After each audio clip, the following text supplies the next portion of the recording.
How narcissists fuel prior to intimacy.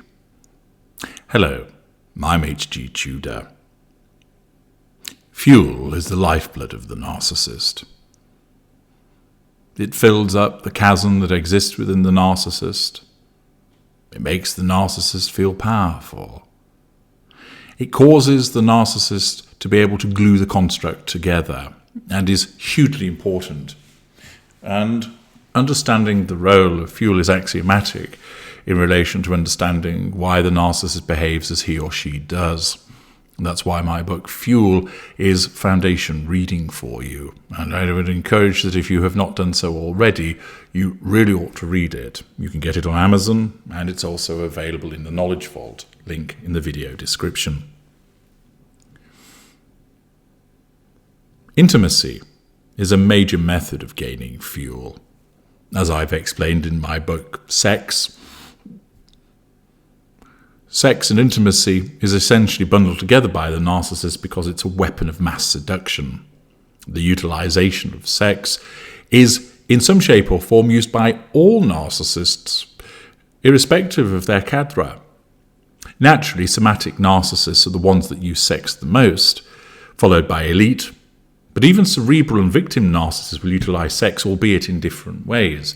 And I explain more about that in my book, Sex, if you're interested in learning more.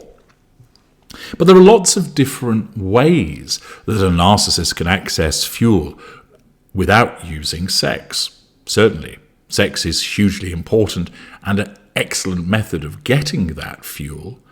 But how is it that the narcissist gains fuel before they're sexually active? Of course, certain narcissists become sexually active at a young age. It includes your glorious narrator. But for some, it might be the case that they don't engage in that behavior until they're much older, possibly in their 20s, maybe even 30s. Or even if they start engaging in sexual activity around a conventional age of being a teenager, how does the narcissist gain their fuel beforehand, prior to the use of intimacy? Well, there are lots of ways for the narcissist to achieve this. The narcissist will obtain fuel from friendships. They'll obtain fuel from parents. So let us assume that we're dealing with a narcissist that is in his or her late teens and hasn't yet become sexually active. Could it be that because they don't necessarily have a girlfriend or boyfriend and that they're not sexually active in terms of dating or just playing the field, that they're missing out on huge amounts of fuel?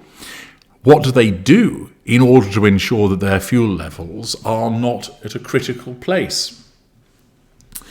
Well, such a narcissist of that age will have a non-intimate partner primary source, which means that there'll be an individual which caters to much of their fuel needs, character traits and residual benefits, who is also deemed easy enough to control.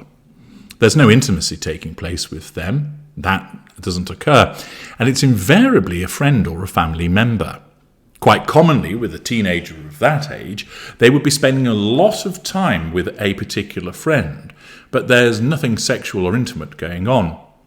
It could be a friend of the opposite sex, but more usually it's a friend of the same sex, and they just spend a lot of time together, talking, undertaking hobbies together, going to the cinema together, playing sports together, hanging out around one another's houses. Possibly they're still in education that they do together, or if they are working, they'll see each other outside of work, even if they perhaps work together. The fact is that because that individual holds the position of non-intimate partner primary source, they will be providing lots of fuel by virtue of the fact that they're spending a lot of time with that particular narcissist. The fuel's provided in conversation, in making a cup of tea for them, by laughing at their jokes, by asking them if they're okay, perhaps offering them sympathy and support when the narcissist is purportedly upset over something. The fact is that where there is no intimacy taking place within the life of that particular narcissist, they will invariably have a non-intimate partner primary source who fills that intimate partner gap. Alongside of that, there will be a supporting cast of non-intimate secondary source individuals, other friends and family members. In some instances, if it's not a friend who's the non-intimate partner primary source, it will be a family member, often a sibling or a parent. And, similar to the friend situation, the narcissist will spend a lot of time with that particular individual for the purposes of drawing fuel from them. It might be the case that if the narcissist, and it depends on what type of narcissist the individual is, but if that narcissist is gaining 60 to 70% of their fuel from that non-intimate partner primary source, or that it might dip down as low as 40 or 50%, then of course there will be a greater reliance upon that supporting cast. They're likely to have a greater number of friends, a wider social circle from which they can draw all of this fuel. Again, hanging out with those friends, laughing together, doing activities, talking together, talking about the world, being supportive, etc., buying gifts, doing things for that narcissist, giving them lifts, all of those things would create fuel for the narcissist from a range of non-intimate secondary sources. Similarly, family members, mother cooking a meal, father making a meal, friend, brother, perhaps an older brother giving a lift to that narcissist, younger sister coming along to sit down and have a chat. All of those things, again, provide fuel to the narcissist. There will be reliance perhaps also on extended family to a greater extent than an older narcissist to plug the gap that might exist as a consequence of an absence of sexual activity. Therefore, the individual may see more of grandparents and cousins also.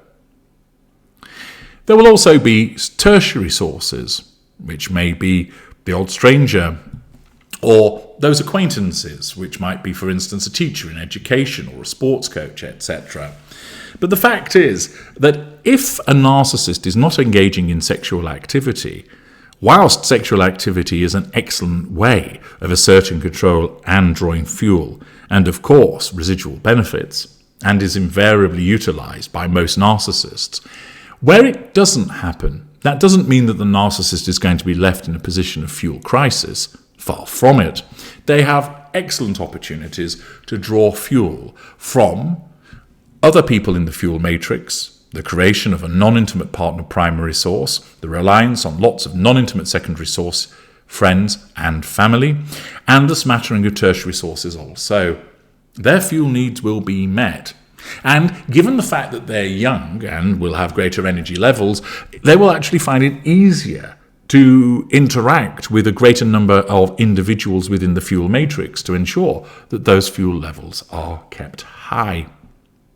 Whilst intimacy is off the agenda, there are lots of different ways that the narcissist will be able to provoke a response, being supportive towards their friends, flattering their friends, bribing their friends, and all of the other standard manipulations that a narcissist would utilise, both benign and malign, will be utilised for the purposes of drawing fuel from these appliances. Accordingly, where intimacy has not yet happened, where the narcissist is not yet sexually active, that never proves a bar to the narcissist being successful with regard to the drawing of fuel. I'm H.G. Tudor. Thank you for listening.